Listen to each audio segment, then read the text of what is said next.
हाँ, अब हम लोग पढ़ेंगे ल्यूमिनस ऑब्जेक्ट को, ठीक है, कि ल्यूमिनस ऑब्जेक्ट क्या होता है।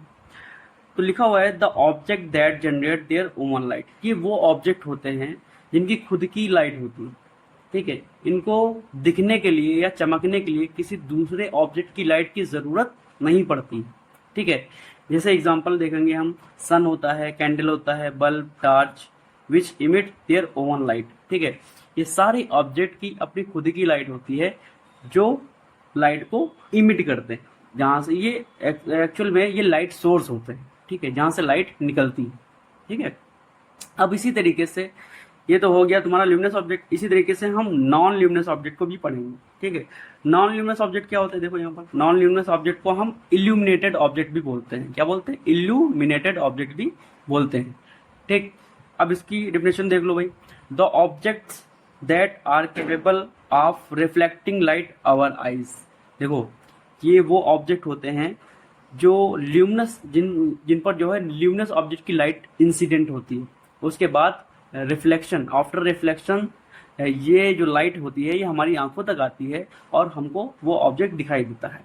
जैसे जैसे देखो यहाँ, अब यहाँ पर हम लोग देखेंगे, ये हमारे पास चेयर है, ठीक है, ये बेड है, ये एक बॉल रखी हुई है, ठीक। और ये हमारा ल्यूमिनस ऑब्जेक्ट है। ये मान लो लाइट रॉड है, ठीक है, हमारे घरों में रॉड लगी होती है लाइट वाली, ठीक, ये वो रॉड है। अब ये ल्यूमिनस ऑब्जेक्ट जब ये यहाँ से इसको एनर्जी मिलेगी और ये लाइट देगा, तो यहाँ पर ये लाइट चलेगी, ठीक। और ये लाइट इंसिडेंट किस किस पे होगी? चेयर के ऊपर मान लो हो गई, ठीक। और चेयर पर इंसिडेंट होने के बाद ये लाइट रेज यहाँ पर खड़े हुए एक आदमी की आंखों तक आ गई, ठीक है। ये आदमी है, थोड़ा परेशान है बेचारा, ठीक है।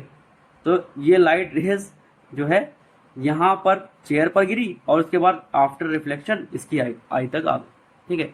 तो जितनी भी लाइट रेज इस चेयर पर गिरेंगी और गिरकर हमारी आंखों तक आएंगी, तो वो चेयर हमको उतनी चेयर हमको दिखाई देगी, ठीक है। और ये बॉल पर अगर गिरी लाइट रेज और फिर आफ्टर रिफ्लेक्शन हमारी आंख तक आई, तो ये हमको बॉल भी दिखाई देगी। उसी तरीके से अगर बेड पर गिरेगी लाइट रेज और यहाँ से लाइट रेज रिफ्लेक्ट होकर हमारी आंख तक आएगी, तो हमको बेड भी विजिबल हो जाएगा, ठीक है। तो ल्यूमिनस ऑब्जेक्ट कौन सा हो गया? जिससे लाइट रेज निकलती है, ये लाइट के सोर्स होते हैं। और इल्यूमिनेटर ऑब्जेक्ट कौन से होते हैं? जिन पर लाइट रेज गिरने के बाद हमारी आंखों तक पहुंचती है, उसको बोलते हैं इल्यूमिनेटेड ऑब्जेक्ट। इनके पास खुद की कोई लाइट नहीं होती है, ये दूसरे ये ल्यूमिनस ऑब्जेक्ट की प्रेजेंस में दिखाई देते हैं, ठीक है। तो इनको बोलते हैं इल्यूमिनेटेड ऑब्जेक्ट या नॉन ल्यूमिनस ऑब्जेक्ट बोलते हैं। जैसे मून हो गया, ठीक है, प्लेनेट हो गए, तो ये सब क्या है? नॉन ल्यूमिनस ऑब्जेक्ट, ठीक है। जैसे चेयर हो गई, बोर्ड हो गया या पेन हो गया, ठीक है, इनकी खुद की लाइट नहीं होती है। जिनकी खुद की लाइट नहीं होती है वो सब नॉन ल्यूमिनस ऑब्जेक्ट कहलाते हैं। या फिर कह दो, जो ल्यूमिनस ऑब्जेक्ट की प्रेजेंट में हमको विजिबल होते हैं या दिखाई देते हैं, उनको बोलते हैं नॉन ल्यूमिनस ऑब्जेक्ट, ठीक। अब तीसरी चीज पर आते हैं भाई। तीसरी चीज क्या है? Properties of light. तो प्रॉपर्टीज ऑफ लाइट में हम सबसे पहले क्या पढ़ेंगे? प्रॉपर्टीज ऑफ लाइट में देखो लिखा है इट हैज डुअल नेचर। देखो, लाइट के दो नेचर होते हैं। कौन कौन से? एक होता है पार्टिकल नेचर, दूसरा होता है वेव नेचर, ठीक। तो पार्टिकल नेचर को हम लोग पढ़ेंगे, यहाँ पर जो भी पढ़ेंगे वो पार्टिकल नेचर से रिलेटेड होगा, ठीक है। तो वेव नेचर को हम क्लास 12 में पढ़ेंगे, ठीक है।